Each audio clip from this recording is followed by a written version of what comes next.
পুরীর সমুদ্র তীরে শুধু ঢেউয়ের আছড়ে পড়ার আওয়াজ। বেশ কিছুটা দূরে পুরীর মন্দির, সেখানে কিন্তু শুধুই ঝিঝি পোকার ডাক।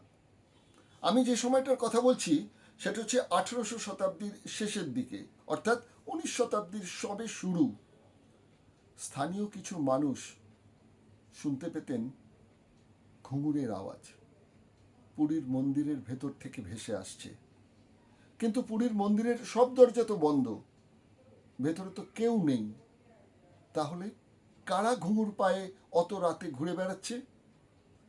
তারা কি দেবলোকের অপ্সরা? না, অপ্সরা তো আসতো সত্যযুগে, ত্রেতা যুগে, দাপর যুগে। কলিযুগে তো অপ্সরারা পৃথিবীতে নেমে আসে এরম কোনো প্রমাণ মেলেনি, বা কোনো পুরাণ শাস্ত্রেও লেখা নেই। তাহলে কারা? যারা বয়োজ্যেষ্ঠ লোক স্থানীয়, তারা বলেন এসব হচ্ছে দেবদাসীদের পায়ের আওয়াজ। যারা এই মুহূর্তে পৃথিবীতে নেই, মারা গেছেন, সেই দেবদাসীরা আজও নাকি পুরীর মন্দিরে গভীর রাত্রে ঘুরে বেড়ান মন্দির চত্বরে। নমস্কার, সুজিত চট্টোপাধ্যায় আপনাদের সামনে হাজির করছি পুরীর মন্দিরের দেবদাসীদের প্রসঙ্গ নিয়ে। দেবদাসী দেবদাসী বলতে কি বোঝায়? অপ্সরা? হ্যাঁ, সেই সত্য ত্রেতা দাপর যুগের অপ্সরাদের মতোই। পার্থক্য শুধু যে তারা কিন্তু এই কলিযুগের সাধারণ মানুষের ঘরে জন্মানো কোনো মেয়ে। তাদের দেবদাসী করা হতো। দেবদাসী দেবতার দাসী, এবং সঙ্গে সঙ্গে বলা হয় তিনি নাকি প্রভু ভগবানের স্ত্রী। পুরীর মন্দিরে দেবদাসী প্রথা ছিল, অন্যান্য মন্দিরেও দেবদাসী প্রথা ছিল। শুধু ছিল বলছি কেন, জাতীয় কমিশন মানে জাতীয় মানবাধিকার কমিশন তারাও পর্যন্ত বলছে যে এখনও দেবদাসী প্রথা লুকিয়ে চুরিয়ে হয়, যেটা আমরা জানতে পারি না। এরকম নাকি প্রায় 80,000 দেবদাসী এখনো পর্যন্ত আছে বিভিন্ন মন্দিরে। পুরীর মন্দিরের শেষ দেবদাসী কে ছিলেন? শশীমণি। তিনি মারা গেছেন 2015 সালের 20 মে। তারপর থেকে আর অফিসিয়ালি তো দেবদাসী থাকার কথা নয়। এখন পর্যন্ত তেমনও কোনো প্রমাণ নেই যে পুরীতে আর কোনো দেবদাসী আছেন, কিন্তু ছিল, এটা বাস্তব সত্য। 2015 সালে যখন শশীমণি মারা যান তখন পর্যন্ত তো ছিল। আর সবচেয়ে বড় কথা, এখন নাকি উড়িষ্যার একজন বিখ্যাত নর্তকী, নৃত্যশিল্পী, তার নাম হচ্ছে রূপশ্রী মহাপাত্র, তিনি নাকি এখনকার যিনি রাজা গজপতি আছেন তার কাছে আবেদন করেছেন সেই পুরনো প্রথা যেন আবার ফিরিয়ে নিয়ে আসা হয়। এবং এটি একটি ভালো প্রথা। দেবদাসীরা দেবতার পূজা করবেন, নৃত্য গীতে তার মনোরঞ্জন করবেন। এছাড়া মেয়েদের আর কি সম্মানের ব্যাপার থাকতে পারে, পুণ্যের কি ব্যাপার থাকতে পারে? এটা আমি যে বলছি 2023 সালের ঘটনা, সব বলবো একটা প্রতিবেদনের মধ্যে দিয়ে বলবো। দেখুন, একটা পুরীর মন্দিরের প্রতিবেদন দেবদাসী প্রথা নিয়ে। দেবদাসী প্রথা ছিল, দেবদাসী প্রথা আজও কি আছে? ঐতিহাসিক তথ্য বলছে পুরীর মন্দিরের আরাধ্য দেবতা জগন্নাথ দেব 56 ভোগের আহার বিহারের পর রাতে শয়নে যান। 2011 পর্যন্ত এই জগন্নাথ দেবের বিগ্রহের সামনে পায়ে ঘুঙুর পরে নাচতেন শশীমণি। বয়স তার তখন ছিল 88।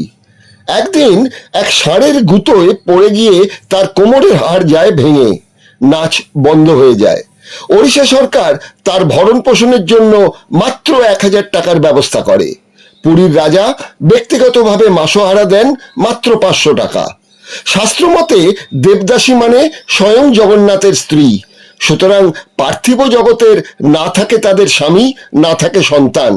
বৃদ্ধ বয়সে পালিত পুত্র সোমনাথ, পুত্রবধূ উন্নারানী ও পড়ুয়া নাতি রাজার সংসারে শশীমণি থাকতেন 6 ফুট বাই 5 ফুট এক চিলতে ঘরে, যে ঘরে নেই কোনো জানলা, আলো বাতাসহীন, যেন এক অন্ধকূপ।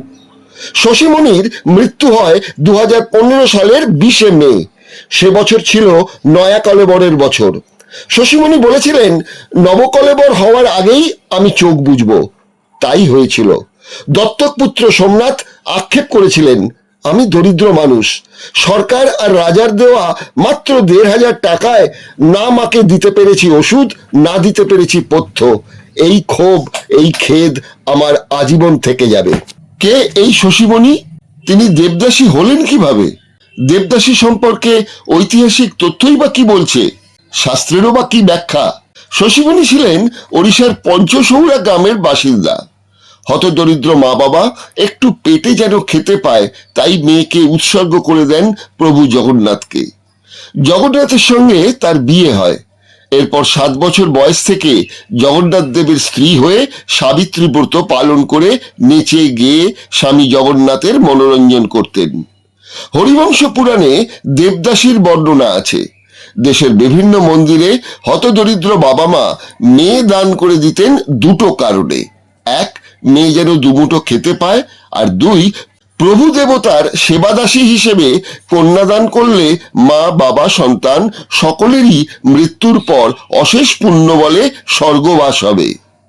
সুরেশচন্দ্র বন্দ্যোপাধ্যায় ও রমলা দেবীর একটি গ্রন্থ ভারতীয় সমাজে প্রান্তবাসিনী, এই গ্রন্থের দেবদাসী ও বিষকন্যা শীর্ষক প্রবন্ধে তারা উল্লেখ করেছেন শৃঙ্গার মঞ্জুরি গ্রন্থের 57 নম্বর পৃষ্ঠার উল্লেখের কথা। আর এই সব বিষ্ণু মন্দিরে এক নয়, একাধিক দেবদাসী থাকত। দেবদাসী অর্থ দেবতার দাসী, দেবতার স্ত্রীও বটে। 20 শতাব্দীর মাঝামাঝি পর্যন্ত একাধিক বিষ্ণু মন্দিরে দেবদাসী প্রথা ছিল। এই মুহূর্তে আইনি নিষেধ থাকলেও জঘন্য প্রথাটি পুরোপুরি বন্ধ হয়ে গেছে বলা যাবে না। এই দেবদাসীরা মন্দিরেই থাকতেন, মন্দির পরিচালনাকারী পুরোহিতরাই ভরণ পোষণ চালাতেন। কুট্টনি মতে 563 নম্বর উক্তিতে বলা আছে, দেবদাসী ত্রিদশালয় জীবিকা। সপ্তমাত্রিকা শাস্ত্রে 8/88 সূক্তে লিখিত আছে, দেবদাসী সেবার বিনিময়ে খাদ্য পেতেন। এই গ্রন্থের 2/19 সূক্তে এও উল্লেখ আছে যে একজন মন্দির কর্মচারীর সঙ্গে গৌরী মন্দিরের গর্ভগৃহে এক বেশ্যার সম্পর্কও ছিল। এই প্রথা ছিল বংশানুক্রমিক। সে যুগে রাজা বা জমিদারদের জন্য যেমন বিশেষ বেশ্যা থাকতো, তেমন মন্দিরে যেসব ধনী ভক্ত অর্থদান করতেন তাদের আবার এই সব দেবদাসীদের সম্ভোগের জন্য বাধ্য করা হতো। বৃদ্ধা হলে তখন আর মন্দিরের গর্ভগৃহে এই দেবদাসীদের থাকার সুযোগ ছিল না। তাদের দিয়ে চরকায় সুতো কাটানো হতো, বিনিময়ে জুতো, দুমুঠো খাবার। অসহায় দরিদ্র পরিবারের কন্যাকে দেবদাসী করার জন্য বাধ্য করা হতো। সন্ধ্যাকর নন্দী তার রামচরিত গ্রন্থে দেবদাসীদের বলেছেন দেব বারবনিতা, আর পবনদূতে বলা হয়েছে রামা বামা। অনেক সময় বাধ্য হয়ে পেটের ভাত ঠিক মতো না জোটায় দেবদাসীরা গণিকাবৃত্তিও করতেন। একটা সময় পুরীর রথযাত্রায় 120 জন দেবদাসী নৃত্য করতেন। চৈতন্যদেবও বহু দেবদাসীকে দীক্ষা দেন। এতেও চটেছিল মন্দিরের পাণ্ডারা। সবচেয়ে দুঃখের কথা, দেবদাসীরা বৃদ্ধা হলে মন্দিরের এক কোণে এক চিলতে ঘরে কোনো মতে মাথা গোজার স্থান মিলত। বৃদ্ধা দেবদাসীরা বাকি জীবনে একটু দেখাশোনার জন্য আগামী দিনের দেবদাসী বানানোর কন্যা সংগ্রহ করতেন। অনেক ক্ষেত্রে দরিদ্র ঘরের কন্যা চুরিও হতো। ঐতিহাসিক রমেশচন্দ্র মজুমদার লিখেছেন, মধ্যযুগের এই ঘৃণ্য দেবদাসী প্রথা ছিল সবচেয়ে বেশি। বৌদ্ধ ধর্মের পতনের পর যা আরো বেড়ে যায়। তবে বৌদ্ধ ও জৈন মন্দিরেও দেবদাসী প্রথা ছিল। ওড়িশার 12 শতকে রত্নগিরি তাম্রশাসন থেকে জানা যায়, তার রানী কর্পূর শ্রী পূর্বে ছিলেন সলনপুরের বিহারস্থ বৌদ্ধ মন্দিরের দেবদাসী। ভুবনেশ্বরে স্বপ্নেশ্বর, মেঘেশ্বর ও ব্রহ্মেশ্বর মন্দিরেও দেবদাসীরা থাকত। শঙ্করাচার্যের আবির্ভাবে হিন্দু ধর্মাবলম্বীরা বৌদ্ধ ভিক্ষুদের আক্রমণ করতে শুরু করলো, আর যারা বৌদ্ধ ভিক্ষুণী ছিল তাদের নিয়ে করা হলো দেবদাসী। দক্ষিণ ভারতের সংখ্যায় যা বেড়ে দাঁড়ালো প্রচুর। 104 খ্রিস্টাব্দের তথ্য বলছে, চোল বংশের রাজার নির্দেশালিপিতে রয়েছে, তান্ত্রের এক মন্দিরে ছিল 800 দেবদাসী। রাজা খোসলা দেওর মন্দিরে ছিল আরো বহু দেবদাসী। চীনা পরিব্রাজক চাও জু কাউ গুজরাট ভ্রমণের সময় অন্ধ্র, তামিলনাড়ু, কর্ণাটক ও ওড়িশাতে দেখেছেন বিভিন্ন মন্দিরে প্রায় 20,000-এরও বেশি দেবদাসী। সুরেশচন্দ্র বন্দ্যোপাধ্যায় ও রমলা দেবী ভারতীয় সমাজে প্রান্তবাসিনী বলে একটি বই লেখেন।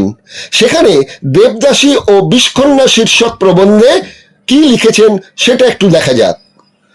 শ্রী চৈতন্য চরিত্রামৃতে সমাপ্ত 1625 খ্রিস্টাব্দে অন্তলীলায় বর্ণিত আছে যে সন্ন্যাসী রামানন্দ নির্বিকার চিত্রে এই দেবদাসীদের অঙ্গ সংস্কার করে সাজিয়ে দিতেন। তারা অভিনয়ের দ্বারা জগন্নাথ বিগ্রহধারী ইষ্টদেব বংশীধারীকে খুশি করতেন। পরবর্তীকালে নৃত্য গীতে অভিজ্ঞ গণিকাকেও দেবদাসী হিসেবে উৎসর্গ করা হতো। মহানির্মাণ তন্ত্রে দেববেশ্যার উল্লেখ বোধহয় দেবদাসীকে লক্ষ্য করেই করা হয়েছে। দেবদাসী প্রথাকে ধর্মীয় গণিকা বৃত্তি হিসেবে বলা যায়।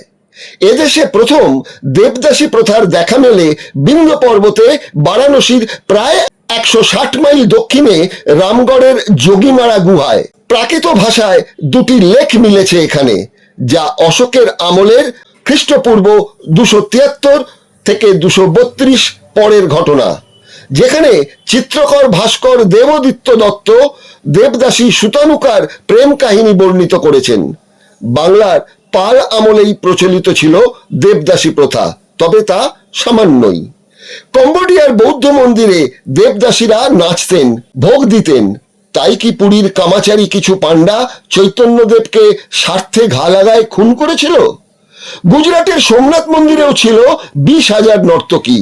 উত্তর ভারতের তুলনায় দক্ষিণ ভারতে দেবদাসী প্রথার ব্যাপকতার কারণ মূলত ঐতিহাসিক। চালুক্যরাজ ষষ্ঠ বিক্রমাদিত্যের সেনাধ্যক্ষ মহাদেব তার প্রয়াত মার স্মৃতিতে 1112 খ্রিস্টাব্দে ইয়োগিতে একটি মন্দির ও মন্দিরের পাশে সেরা সুন্দরীদের জন্য বেশ্যালয় প্রতিষ্ঠা করেন। সেখানকার বাসিন্দা দেবদাসীদের বলা হতো কামদেব রতি ও রম্ভার বংশধর। মায়ের স্মৃতিতে বেশ্যালয় স্থাপন অবাক করলেও বাস্তব। ভারতে তুলব মন্দিরের একটি প্রথা, যদি কোনো নারীর স্বামীর সঙ্গে বনিবনা না হয় বা বিধবা হন, সেক্ষেত্রে তিনি অরক্ষণীয়া। তাই তাকে প্রথমে মন্দিরে গিয়ে প্রসাদ ভক্ষণ করানো হতো। রাজপুরুষদের সামনে নারীকে দুটি অপশন দেওয়া হতো। নারী ব্রাহ্মণ হলে মন্দিরের ভেতরে বা বাইরে যে কোনো একটি জায়গায় থাকার ইচ্ছা প্রকাশ করতে পারত। দৈনিক খাদ্য ও 5 বছরে একটি কাপড় দেওয়া হতো। কাজ ছিল মন্দির সাফসুতরো রাখা, চামড় দোলানো ও পুরোহিত ও ব্রাহ্মণ সমাজকর্তাদের কাম লালসা তৃপ্ত করা। যে ব্রাহ্মণ নারী মন্দিরের বাইরে থাকতে চাইতেন, সে যে কোনো বর্ণের সঙ্গে অর্থের বিনিময়ে সম্ভোগ করতে পারারও অনুমতি দেওয়া হতো। তবে তাদের আয়ের একটি অংশ মন্দিরের ভাণ্ডারে জমা রাখতে হতো। সে যুগে বৃদ্ধা দেবদাসীরা ভরণ পোষণের জন্য রাজ অনুগ্রহে বঞ্চিত হতেন। ফলে নগরে মেয়ে চুরি হতো। এইসব মেয়েদেরই পরে পুরোহিতদের জন্য ভোগ হিসেবে ব্যবহার করা হতো, আর নাম দেওয়া হতো দেবদাসী। এইসব মেয়েদের স্বামীরা এই দেবদাসী ভোগকে গৌরবজনক বলে মনে করতেন। অবশ্য সে যুগে এই দেবদাসী প্রথার আড়ালে ভোগ, নোংরা ও শোষণ কর্ম তাদের বিরুদ্ধে অনেক ব্রাহ্মণ পুরোহিতরাও ছিলেন, কিন্তু রাজা ও সমাজের নারী মাংসলোভী সমাজবেত্তাদের সমর্থন না থাকায় তাদের প্রতিবাদ জোরালো করতে পারেননি। এমনই লিখে গেছেন আরবীয় পর্যটক অল উইলুনি। 973 ও 1048 খ্রিস্টাব্দ ছিল তার এই ভ্রমণকাল। দেবদাসী প্রথার সমর্থনেও পুরাণে অনেক তথ্য আছে। ভবিষ্য পুরাণে বলা হয়েছে বেশ্যা দান করলে সূর্যালোক পাওয়া যায়। ইতিহাসবিদরা বলেন পৃথিবীতে দেবদাসী প্রথার আদি উদ্ভব হয় মেসোপটেমিয়ায়। ব্যাবিলনের প্রতিটি মন্দিরে পুরুষ ও নারী দেবদাস ও দেবদাসী ছিলেন। মন্দিরে নারী থাকতো দুরকম। একজনকে বলা হতো নটু, এরা ছিল সংখ্যায় বেশি। এরা বিয়ে করতে পারতেন, কিন্তু সন্তান ধারণ ছিল নিষিদ্ধ।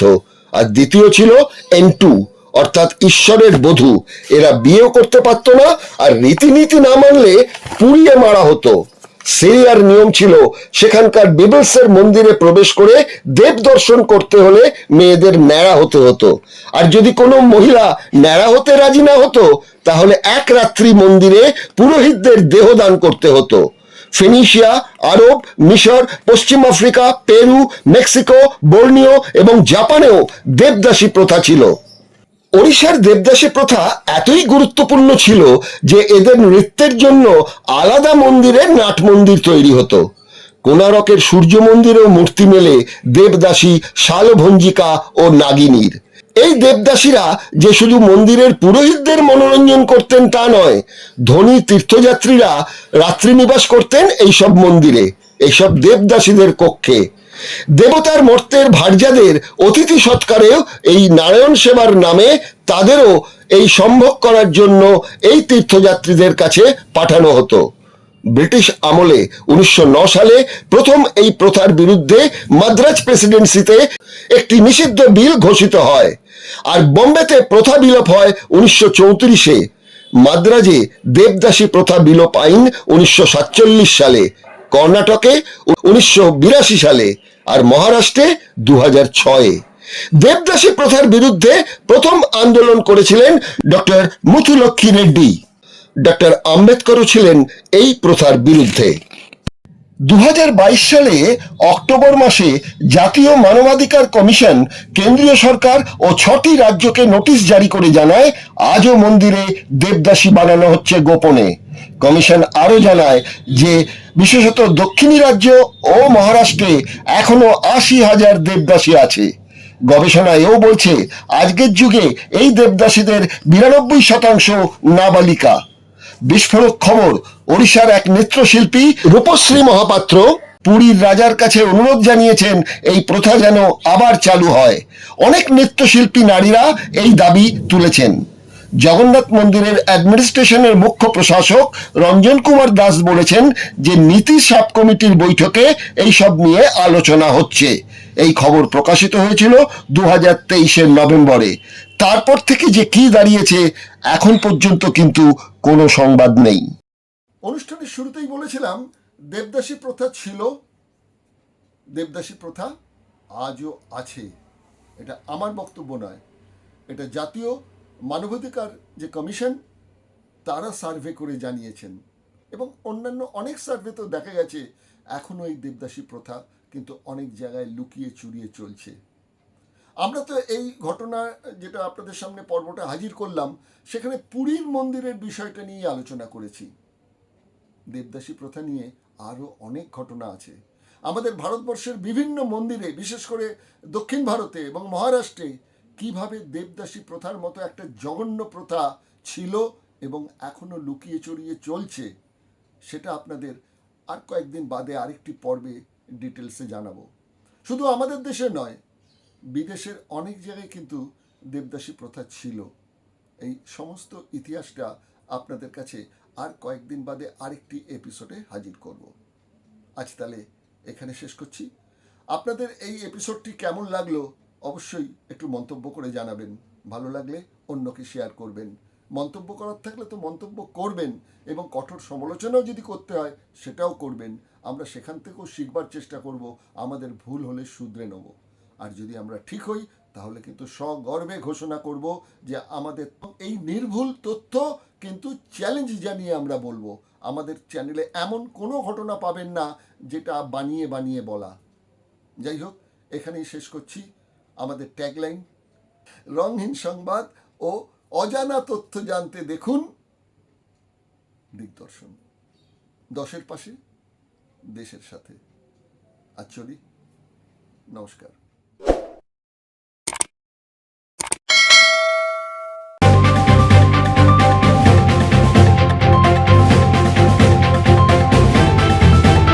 রংহীন সংবাদ আর অজানা তথ্যের জন্য দেখুন দিগদর্শন। 10-এর পাশে, দেশের সাথে।